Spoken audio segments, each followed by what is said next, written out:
प्यारे भाइयों, मैं मीनाक्षी शुक्ला आज आपके सामने फिर से हाजिर हूँ टारगेट विद केसीएच के साथ। दोस्तों, जैसा कि हमने आपसे कहा था कि जैसे ही हमारे सब्सक्राइबर पूरे हो जाएंगे वैसे आपको जीएस की क्लास मिलने लगेगी। उसी के अकॉर्डिंग कल आपको ब्रह्मांड की क्लास मिली होगी और आज हम बात करने जा रहे हैं नेक्स्ट टॉपिक यानी सौर मंडल की। तो हम बात कर रहे हैं सौर मंडल की। जैसा कि हमने कल आपको बताया कि ब्रह्मांड की उत्पत्ति कैसे हुई। ब्रह्मांड का ही एक हिस्सा है सौर मंडल। सौर मंडल की बात करते हैं कि सौर मंडल में क्या है, सौर मंडल के अंतर्गत क्या क्या आता है और सौर मंडल हमारा कैसे कार्य करता है। तो हम बात करने जा रहे हैं सौर मंडल की।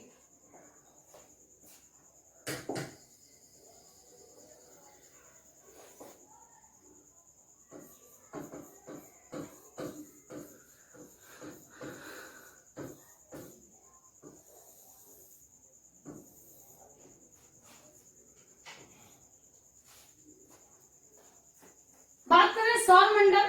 सौर मंडल दो शब्दों से मिलकर बना है, सौर मंडल। सौर का अर्थ होता है सूर्य और यहाँ पर मंडल का अर्थ है परिवार, यानी सूर्य का मंडल या सूर्य का परिवार ही सौर मंडल कहलाता है। सूर्य का परिवार जिसका मुखिया सूर्य है, यानी ऐसा परिवार जिसका मुखिया सूर्य है, सौर मंडल कहलाता है। हमारे सौर मंडल का मुखिया सूर्य को ही माना जाता है। अब हम बात करने जा रहे हैं सौर मंडल के कुछ सिद्धांतों के बारे में।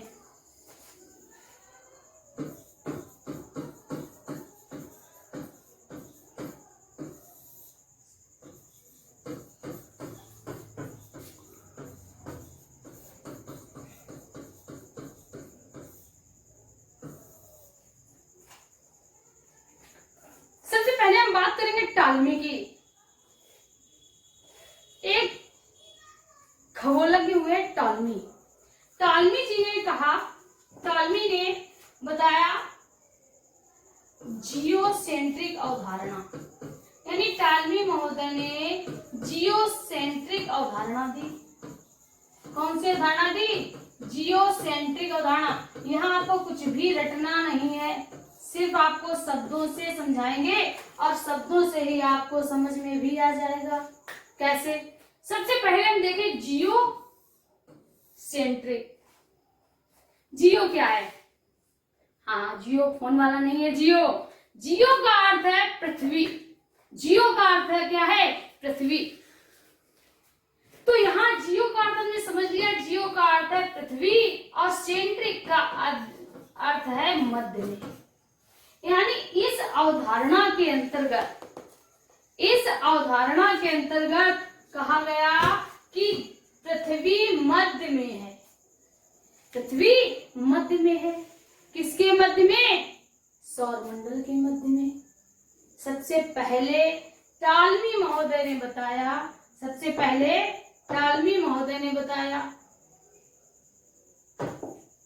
किसने बताया? टालमी महोदय ने। क्या बताया? अवधारणा कौन सी थी? जियोसेंट्रिक अवधारणा। जियोसेंट्रिक अवधारणा के अंतर्गत क्या बताया? फिर से आप हमारे साथ बताइए। जियो पृथ्वी, सेंट्रिक मतलब केंद्र में। किसके? सौर मंडल के केंद्र में। किसके केंद्र में? सौर मंडल के केंद्र में। यानी पृथ्वी सौर मंडल के केंद्र में स्थित है। कुछ भी आपको रटना नहीं है, सिर्फ हमारे साथ शब्दों को समझते जाइए। क्लियर? ये बात समझने में सिर्फ आपने एक शब्द सीखा, जियोसेंट्रिक। जियो मतलब पृथ्वी, सेंट्रिक मतलब मध्य में है। इसके बाद नेक्स्ट ये जो सबसे पहली हमारी मान्यता थी यानी अवधारणा थी, इसको गलत कह दिया गया। कारण क्या है? कारण आपको पता होगा, क्योंकि पृथ्वी हमारे सौर मंडल के केंद्र में नहीं स्थित है। पृथ्वी हमारे सौर मंडल के केंद्र में नहीं स्थित है। दूसरी अवधारणा दी गई हेलियोसेंट्रिक।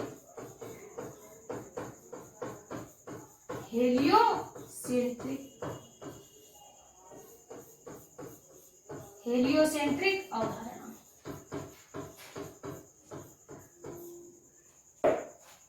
क्या दी गई? हेलियोसेंट्रिक अवधारणा। हेलियोसेंट्रिक अवधारणा किसने दी थी? केपलर महोदय ने। किसने दी थी? केपलर महोदय, सॉरी सॉरी किसने दी थी? कॉपरनिकस ने। किसने दी थी? कॉपरनिकस ने। अब आपको वही दो शब्द है यहाँ भी, हेलियो और सेंट्रिक। अब आपको इतना पता हो गया, सेंट्रिक मतलब मध्य में है, मध्य में है। हेलियो का अर्थ नहीं पता होगा। हेलियो किसे कहते हैं? तो हेलियो कहते हैं सूर्य को, यानी सूर्य मध्य में। किसके मध्य में? सौर मंडल के मध्य में।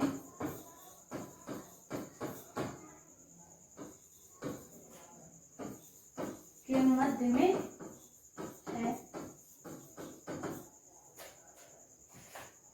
सिर्फ यहाँ पर एक शब्द गलत कह दिया था कॉपरनिकस महोदय ने। कॉपरनिकस महोदय ने यहाँ सौर मंडल ना कह के क्या कहा था कि ब्रह्मांड के केंद्र में है। क्या कहा था? ब्रह्मांड के केंद्र में स्थित है। क्लियर? हेलियोसेंट्रिक अवधारणा किसने दी थी? कॉपरनिकस ने। कॉपरनिकस महोदय ने क्या कहा? सूर्य मध्य में है ब्रह्मांड के। क्लियर? कुछ समय जैसे ही बीता, तीसरी अवधारणा हमारे सामने आई। सिर्फ इसमें कुछ शब्दों में सुधार किया गया। तीसरी अवधारणा थी ग्रहों की गति के नियम। क्या थे? ग्रहों के गति के नियम।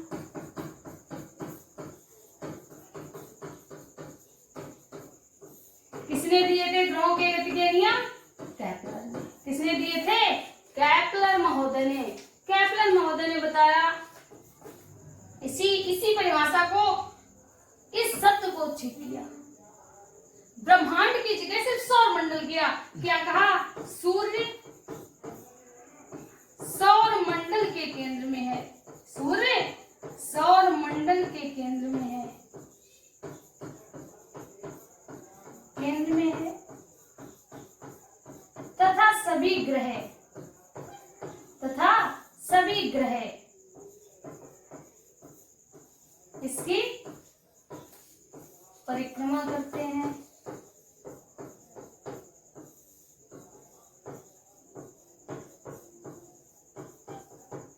क्लियर? दोस्तों कोई डाउट नहीं होगा। जियोसेंट्रिक अवधारणा टालमी महोदय ने दी थी। क्या कहा था? पृथ्वी सौर मंडल के केंद्र में स्थित है। नेक्स्ट, हेलियोसेंट्रिक अवधारणा कॉपरनिकस ने दी थी। क्या कहा? सूर्य मध्य में है ब्रह्मांड के।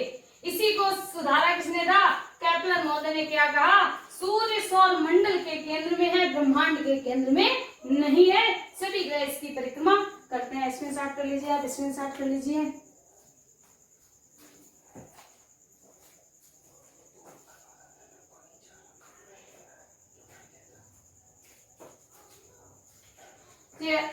अब इसके बाद हम बात कर रहे हैं आगे।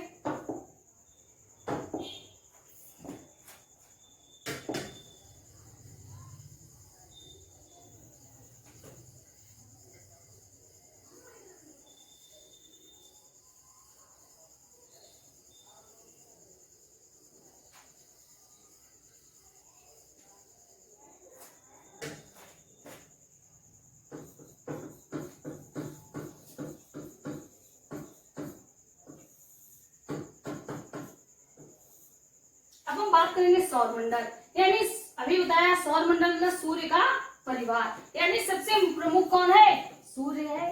सौर किसे कहा गया? सूर्य, यानी सूर्य क्या है? मुखिया है। सूर्य कौन है? प्रधान है। सौर मंडल का कर्ता धर्ता कौन है? सूर्य है। यानी सौर मंडल में जो भी हमारी ऊष्मा मिलती है किसके द्वारा मिलती है? सूर्य के द्वारा। तो सौर मंडल में सबसे पहले हमारा सूर्य आता है। सूर्य के बाद उपग्रह, सूर्य के बाद सूर्य की परिक्रमा जो करते हैं यानी हमारे ग्रह आते हैं। फिर इसके बाद हमारे क्षुद्र ग्रह आते हैं। कौन आता है? क्षुद्र ग्रह आते हैं। क्षुद्र ग्रह के बाद अगर हम बात करें, क्षुद्र ग्रह के बाद तो हमारे उपग्रह आते हैं। पांचवी अगर हम बात करें तो हमारे उल्का आते हैं, धूमकेतु आते हैं, धूमकेतु आते हैं, धूमकेतु आते हैं। अब यहाँ पर कभी कभी पॉइंट पूछा था कौन सौर मंडल का हिस्सा नहीं है, उसमें आपको ऑप्शन तारा मिलेगा और इनमें से कोई ऑप्शन होगा। तो भाइयों सौर मंडल का हिस्सा तारा नहीं है। सौर मंडल का हिस्सा तारा नहीं है। सूर्य है, सूर्य एक तारा है, ये सत्य है, लेकिन तारे सौरमंडल का हिस्सा नहीं है। सूर्य है, ग्रह है, क्षुद्र ग्रह है, उपग्रह है, उल्का है, धूमकेतु है। क्लियर? अब हम सबसे पहले बात करते हैं सूर्य की। तो मित्रों, सूर्य जैसे आप सौर मंडल, ये जो हम फिगर देख रहे हैं, ये हमारे सौर मंडल का फिगर है। इसमें सूर्य, ये आप देख रहे होंगे, ये कौन है? सूर्य। क्लियर? कौन? सूर्य, यानी सौर मंडल का मुखिया। फिर इसके बाद हम बात करते हैं, आप देख रहे होंगे बुध, पृथ्वी, शुक्र, मंगल, ये जो भी आपको दिखाई दे रहा है, ये क्या है? ये ग्रह है। क्या है? ग्रह है। अब ग्रहों के बाद बात आती है क्षुद्र ग्रह की। अभी हम आगे आपको बताएंगे जो हमारा बृहस्पति है और मंगल, बृहस्पति और मंगल के मध्य अनेक छोटे छोटे ग्रहों की, इस तरह अनेक छोटे छोटे ग्रहों की, जिनको नाम नहीं दिया जा सकता है, कि एक पट्टी होती है जो ग्रहों के साथ लगातार गति करते रहते हैं। इन्हीं को कहा जाता है क्षुद्र ग्रह। क्या कहा जाता है? क्षुद्र ग्रह। समझ में आ गया? सबसे पहले सूर्य, सूर्य हमारा क्या है? मुखिया है, ये है हमारा सूर्य। फिर हम बात करते हैं, ये शुक्र है, पृथ्वी है, ये सब क्या है? ये ग्रह है, ये हमारे क्षुद्र ग्रह है। इसके साथ ही साथ बात करते हैं उपग्रह। अब उपग्रह क्या होता है? जो ग्रह को, जैसे हमारा ग्रह पृथ्वी है, पृथ्वी के चारों ओर कौन घूमता है? हमारा उपग्रह घूमता है, जिसका नाम है चंद्रमा। तो वो हमारा क्या है? वो है उपग्रह। इसके बाद बात करेंगे उल्का और धूमकेतु की। किसकी बात करेंगे? उल्का और धूमकेतु की। बारी बारी से बात करेंगे। तो सबसे पहले हम बात करते हैं सूर्य की। किसकी बात करते हैं? सूर्य की।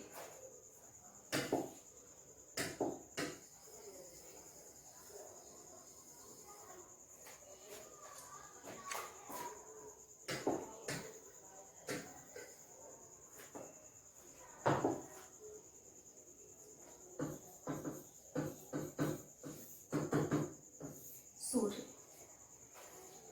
तो जैसा कि हमने अभी बताया, सौर मंडल का मुखिया, सौर मंडल का मुखिया किसे कहा जाता है? सूर्य को। इसके बाद अब कुछ नाम सुने होंगे आपने, जैसे दोस्तों हमें ये सूर्य दिखाई दे रहा होगा। क्लियर? ये हमें सूर्य दिखाई दे रहा है। तो सूर्य का जो तापमान है वो प्रत्येक जगह अलग अलग होता है। प्रत्येक जगह कहने का मतलब ये है, ये इसका केंद्रीय भाग होता है, ये इसका केंद्रीय भाग होता है, और ये होती है इसकी सतह। एक केंद्र होता है और एक होता है सतह।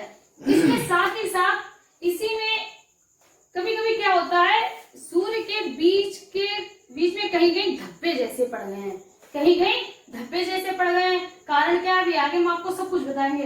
बीच बीच में धब्बे से पड़ गए हैं। कारण क्या है? सूर्य में जो कहीं कहीं हाइड्रोजन का हीलियम में कन्वर्ट, जो हाइड्रोजन होती है वो हीलियम में जब बदल जाती है, अधिक मात्रा में बदलती है, तो यहीं से ज्वाला निकल रहे। जिस स्थान पे ऐसा होगा उसी स्थान पर ज्वाला निकलेगी, और ज्वाला जब निकल जाएगी तो यही स्थान ब्लैक हो जाएगा, यानी काला हो जाएगा। और यही जगह क्या कहलाएगी? इन्हीं जगहों को कहेंगे सौर कलंक। क्या कहेंगे? सौर कलंक। समझ में आ गया? सूर्य में ऐसा स्थान जहां पर काले काले धब्बे पड़ गए हैं, ऐसे स्थान सौर कलंक कहलाते हैं। क्लियर? तो सबसे पहले हम बात करते हैं तापमान की। ताप, यानी अगर हम बात करें केंद्र का तापमान, तो केंद्र का तापमान 1.5 × 10⁶ डिग्री सेंटीग्रेड होता है।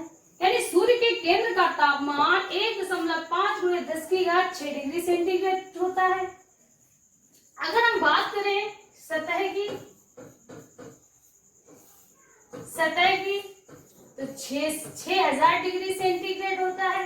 अगर हम बात करें सौर कलंक की, सौर कलंक, इसे सौर कलंक भी कहते हैं या सौर धब्बा भी कहते हैं। सौर धब्बा, यहाँ का टेम्परेचर होता है 1500 डिग्री सेंटीग्रेड। क्लियर? कितना होता है? 1500 डिग्री सेंटीग्रेड। अब हम बात करते हैं सूर्य की आयु। सूर्य क्या है? सूर्य हमारा एक तारा है। सूर्य क्या है? तारा है। अगर बात करें तारों की, तो तारों को जैसा कल की क्लास में हम आपको बता चुके हैं, तारों में जो अपना प्रकाश और ऊष्मा होती है वो कहाँ से आती है? जब हाइड्रोजन हीलियम में बदलता है। जब हाइड्रोजन आपस में जुड़कर हीलियम में बदलते हैं तो ऊष्मा उत्पन्न होती है। जो तारे होते हैं, तारे हाइड्रोजन और हीलियम से बने होते हैं, हाइड्रोजन के होते हैं, हाइड्रोजन और हीलियम उनमें पाई जाती है। तो यहाँ पर भी एक स्थिति ऐसी आएगी जब हाइड्रोजन, जितना हाइड्रोजन होगा वो हीलियम में बदल चुका होगा। उस समय तारा क्या होगा? तारा नष्ट हो जाएगा। तारा क्या होगा? तारा अपनी आयु खो देगा, समाप्त हो जाएगा। क्लियर? तो तारा, अगर हम सूर्य की बात करें, सूर्य की आयु 5 बिलियन वर्ष, 5 बिलियन वर्ष मानी गई है। यानी सूर्य की जो आयु है वो 5 बिलियन वर्ष मानी जाती है। नेक्स्ट हम बात करें सूर्य में ऊर्जा। जो सूर्य में ऊर्जा है वो किसके कारण है? हाइड्रोजन के कारण। किसके कारण है? हाइड्रोजन के कारण। अब यहाँ पे 2 पॉइंट आते हैं। अगर बात करें सूर्य में हाइड्रोजन कितनी है, कोई भी तारा है अगर उसमें ऊष्मा होगी तो हाइड्रोजन के कण आपस में, हाइड्रोजन के अणु आपस में मिलकर क्या करेंगे? हीलियम का निर्माण करेंगे। तो हाइड्रोजन कितनी है? हाइड्रोजन होती है 71%। दूसरा हमारा क्या है? हीलियम। दूसरा क्या है? हीलियम। हीलियम कितनी है? तो हीलियम है 26.5%। जो बचता है वो 2.5% ये अन्य पदार्थ होते हैं। क्या होते हैं? अन्य पदार्थ।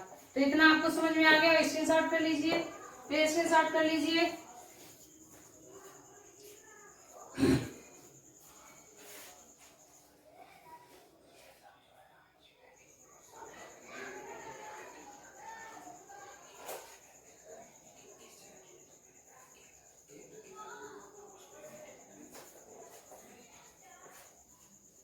फिर अब बात करते हैं आगे।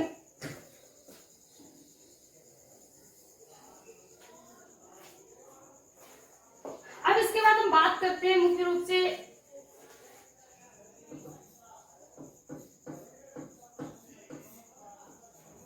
सौर ज्वाला।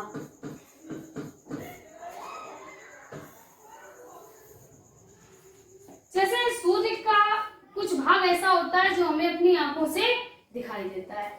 सूर्य का वह भाग जो हम अपनी आंखों से देख सकते हैं उसे क्या कहा जाता है? उसे ही कहते हैं, सूर्य का वह भाग जो हम अपनी आंखों से देख सकते हैं, सूर्य का वह भाग जो हम अपनी आंखों से देख सकते हैं, वह भाग क्या कहलाता है? प्रकाश मंडल। हमको क्या दिखाई देता है? प्रकाश दिखाई देता है। क्लियर? प्रकाश दिखाई देता है ना, तो उस भाग को कहते हैं प्रकाश मंडल। सूर्य का वह भाग जो हम अपनी आंखों से देख सकते हैं क्या कहलाता है? प्रकाश मंडल। प्रकाश मंडल या फोटोस्फीयर। फोटोस्फीयर। क्लियर? आप लोग लिख सकते हैं। आप सुनिए, हम आपसे क्या कहते हैं, आप उसे सुनिए और अधिक से अधिक आप लिखने की कोशिश किया करें। बार बार उसे रिवाइज करके सुना करें कि आखिर बताया क्या गया। तो हमने बात की प्रकाश मंडल या फोटोस्फीयर क्या है? सूर्य का वह भाग जो अपनी आंखों से देख सकते हैं, प्रकाश मंडल कहलाता है। अब इसके बाद नेक्स्ट आता है कोरोना, या हम कह सकते हैं कोरोना, जो कि आजकल फैला हुआ है। कोरोना क्या है? कोरोना क्या है? आपने कभी ग्रहण देखा होगा? जब ग्रहण पड़ता है, सूर्य ग्रहण, तो जब सूर्य ग्रहण पड़ता है तो हमें क्या होता है? सूर्य ग्रहण के समय हमें सिर्फ ये जो आप लाइन देख रहे हो, रेखा देख रहे हो, सिर्फ इतनी ही रेखा नजर आती है और उसके अंदर का भाग दिखाई नहीं देता है। अंदर का भाग नहीं दिखाई देता। जैसे हम सामान्य दिनों में सूर्य देखते हैं तो पीला नजर आता है, लेकिन ग्रहण के समय सिर्फ और सिर्फ यही आसपास की एक रिंग जैसी दिखाई देती है। इसी रिंग को कहा जाता है कोरोना। क्या कहा जाता है? कोरोना। या इसी को कहा जाता है डायमंड रिंग। क्या कहा जाता है? Diamond ring. डायमंड रिंग क्या कहा जाता है? Diamond ring. क्लियर? नेक्स्ट बात करते हैं, तीसरी शब्दावली है हमारी, यानी तीसरा शब्द सौर ज्वाला। सौर ज्वाला किसे कहते हैं? जैसे आपने कहीं कहीं देखा होगा सूरज का इस तरह से फिगर बना हुआ, इस तरह से सूर्य का आपने फिगर बना देखा होगा, या कभी कभी यही फिगर ऐसे करके बना हुआ देखा होगा। ये इस फिगर का यानी इस चित्र का मतलब ये है कि जो सूर्य की किरणें होती हैं, ज्वाला मतलब क्या होती है? ज्वालाएं यानी किरणें। तो कभी कभी क्या होती है? सूर्य की किरणें सूर्य की किरणें सूर्य से निकलकर दूसरे ग्रहों पर भी चली जाती हैं। सूर्य की किरणें या सूर्य की ज्वालाएं सूर्य से निकलकर दूसरे ग्रहों तक चली जाती हैं। जैसे हम अगर बात करें अपनी पृथ्वी तक की, हमारी पृथ्वी तक पहुंच जाती हैं। जिस कंडीशन पर जैसे अगर हमारी पृथ्वी पर पहुंच जाती हैं तो क्या होता है? तो ऐसी ज्वालाओं को ही सौर ज्वाला कहा जाता है। यानी सूर्य की ज्वाला को जो किरणें निकली, उन्हीं को जब ये किसी दूसरे ग्रह पर आ जाती हैं, उन्हीं ज्वालाओं को सौर ज्वाला कहा जाता है। लेकिन जब ये हमारी पृथ्वी तक पहुंच जाती हैं, यानी अगर हम बात करें जब हमारी पृथ्वी कैसी है? चपटी। जब हमारी पृथ्वी पर ये पहुंच जाती है तो ये पृथ्वी पे गुरुत्वाकर्षण के कारण उत्तरी ध्रुव और दक्षिणी ध्रुव पर, उत्तरी ध्रुव पर भी दिखाई देंगी और दक्षिणी ध्रुव पर, और दोनों ध्रुवों पर कैसी दिखाई देंगी? रंगीन दिखाई देंगी। कैसी दिखाई देंगी दोस्तों? रंगीन। कैसी दिखाई देंगी? रंगीन। और दोनों ध्रुवों पर इन्हें अलग अलग नामों से जाना जाता है। उत्तरी ध्रुव की अगर हम बात करें, उत्तरी ध्रुव की हम बात करें तो इन्हें कहा जाता है अरोरा बोरियालिस। अगर हम दक्षिणी ध्रुव की बात करें तो कहा जाता है अरोरा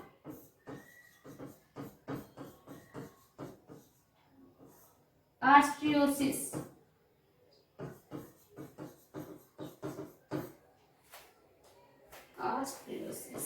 क्लियर? यानी रंगीन, दोनों ध्रुवों पर कैसे दिखाई देंगी? रंगीन। कौन? सौर ज्वालाएं। और दोनों ध्रुवों पर इनके नाम, उत्तरी ध्रुव पर अरोरा बोरियालिस और दक्षिणी ध्रुव पर अरोरा ऑस्ट्रेलिस के नाम से जानी जाती है। क्लियर? दोनों अलग अलग शब्दावली अलग अलग नामों से जानी जाती है। तो ये थी सौर ज्वाला।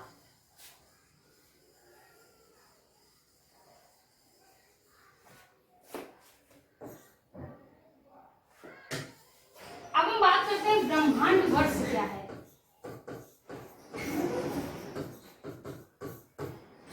ब्रह्मांड वर्ष क्या है? सूर्य है। सूर्य ब्रह्मांड का एक चक्कर लगा रहा है। सूर्य ब्रह्मांड यानी जो सूर्य है हमारी गैलेक्सी, हमारी गैलेक्सी का नाम क्या? कल हमने आपको बताया हमारी गैलेक्सी का नाम क्या है?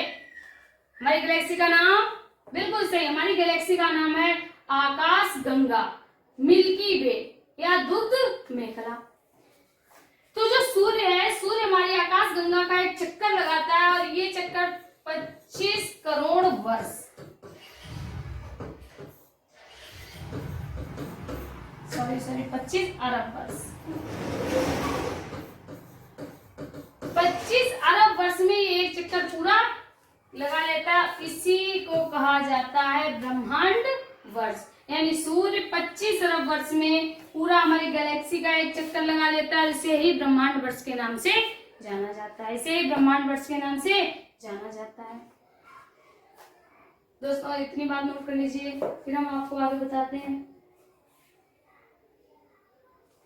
चलिए बात करते हैं आगे ग्रहों की।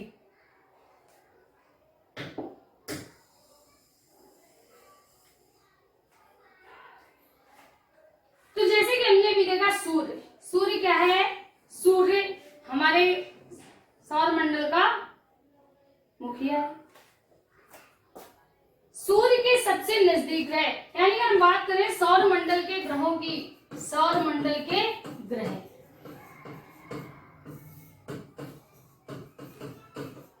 सौर मंडल के ग्रह। ध्यान से देखना है आपको। सौर मंडल के ग्रह, सूर्य के सबसे पास बुध, बुध के बाद शुक्र, शुक्र के बाद पृथ्वी, पृथ्वी के बाद मंगल, मंगल के बाद क्षुद्र ग्रह की पट्टी होती है, मंगल के बाद बृहस्पति, बृहस्पति के बाद शनि, शनि के बाद अरुण, अरुण के बाद वरुण। 2006 से पहले प्लूटो भी हमारे एक ग्रह हुआ करता था, लेकिन 2006 में इसको ग्रहों की श्रेणी से अलग कर दिया गया। सूर्य के सबसे करीब बुध, सूर्य के सबसे करीब बुध है और आकार में सबसे छोटा है, सबसे छोटा है। इसके बाद हम बात करेंगे शुक्र की। दोस्तों, सूर्य के सबसे समीप बुध है, यानी बुध को बहुत ही ज्यादा गर्म होना चाहिए, बुध को सबसे गर्म ग्रह होना चाहिए, लेकिन बुध सबसे गर्म ग्रह नहीं है, बुध सबसे गर्म ग्रह नहीं है। सबसे गर्म ग्रह किसे माना गया? शुक्र को। सबसे गर्म ग्रह शुक्र। कारण, इसका भी एक कारण है, क्योंकि बुध के पास अपना वायुमंडल नहीं है, बुध के पास अपना वायुमंडल नहीं है, इसीलिए सबसे अधिक गर्म ग्रह शुक्र को माना जाता है। बुध, जो हमारा बुध है, वो दिन के समय तो सूर्य जैसा गर्म हो जाता है, जितना सूर्य गर्म है उतना गर्म हो जाता है, और रात्रि के समय जितना ठंडा, यानी बर्फ के समान ठंडा हो जाता है। कारण वायुमंडल नहीं है। वायुमंडल अगर हो तो जो उसकी गर्माहट है उसको संचित करके रखा जा सके, लेकिन ऐसा नहीं होता है। दूसरा, अगर हम बात करें शुक्र को, तो हमने कल आपको बताया है नंगी आंखों से देखा जा सकता है, यानी हमने उसके बारे में सुना होगा, भोर का तारा, सांझ का तारा। दोस्तों, हमने इनके नाम सुने, लेकिन हमने कभी जानने की कोशिश नहीं की कि इन्हें भोर का तारा और सांझ का तारा क्यों कहा जाता है। जैसा हमने कल आपको बताया कि सुबह सूर्य उदय होने से पहले, सूर्य उदय होने से पहले सुबह के समय इसको पूर्व दिशा में देखा जा सकता है, इसीलिए भोर का तारा कहा गया।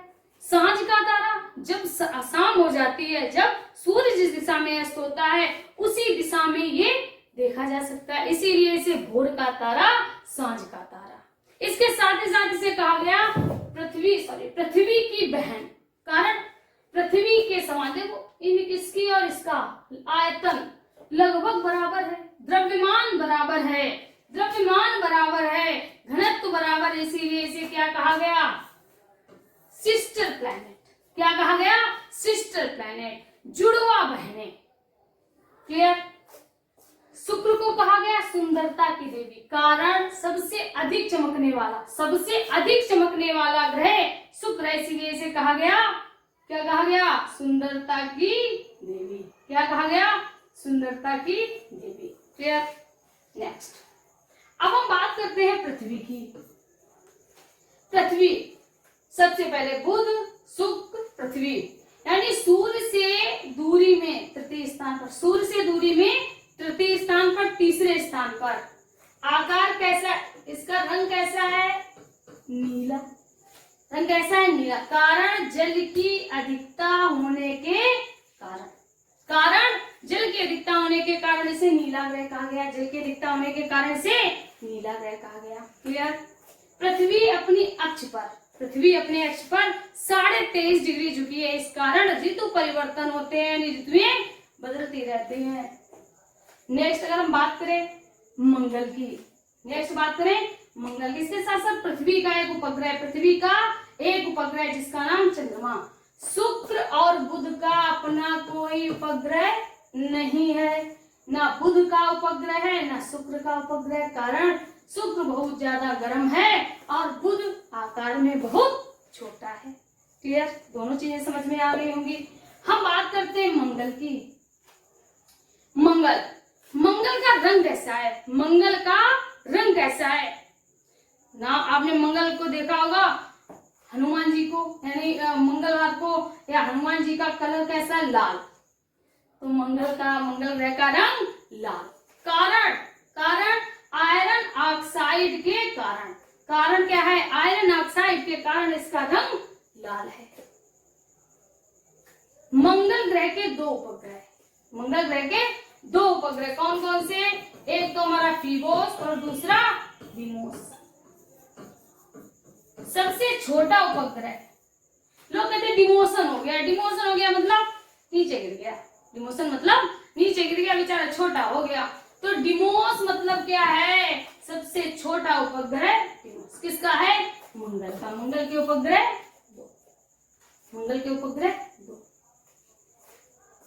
अब इसके साथ ही साथ एक चीज यहां समझ लेना, सूर्य के बाद बुध, बुध के बाद शुक्र, शुक्र के बाद मंगल, पृथ्वी और पृथ्वी के बाद मंगल।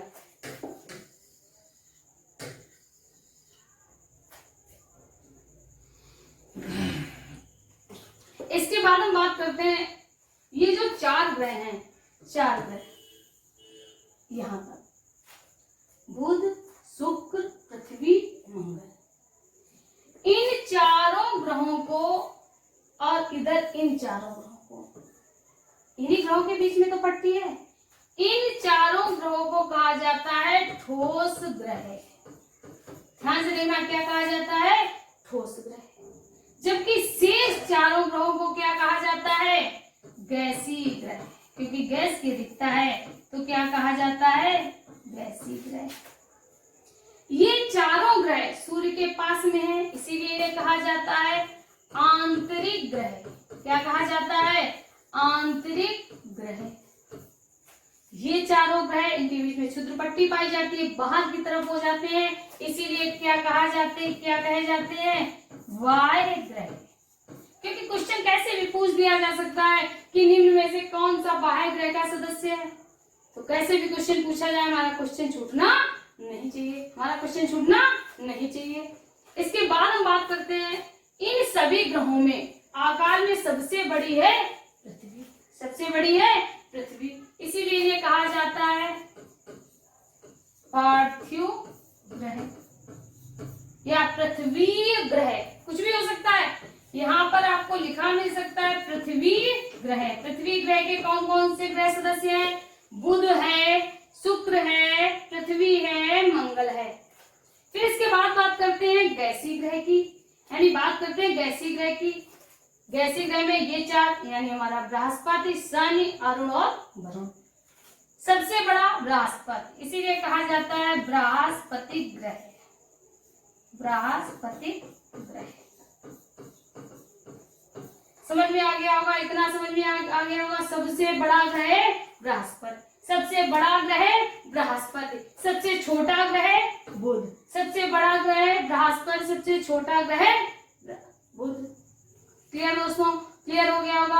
अब हम बात करते हैं सौर मंडल के ग्रह। 2 तरह से क्वेश्चन बनते हैं, एक तो हमारा बनता है आकार की दृष्टि से, दूसरा सूर्य से दूरी के अनुसार। क्लियर? क्लियर? चलिए जल्दी करिए।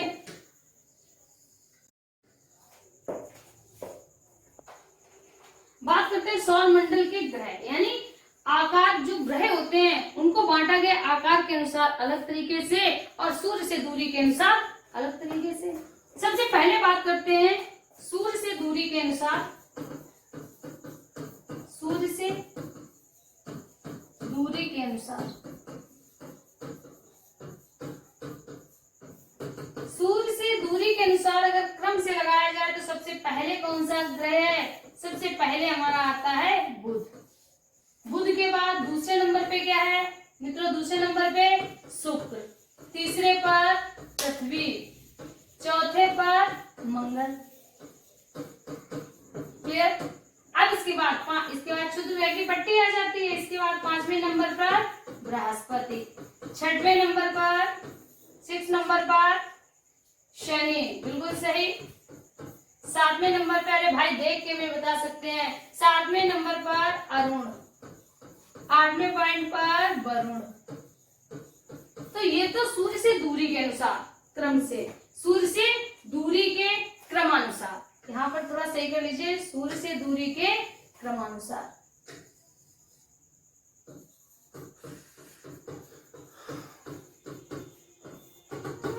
सूर्य से दूरी के अनुसार। अब इसके बाद बात करते हैं आकार।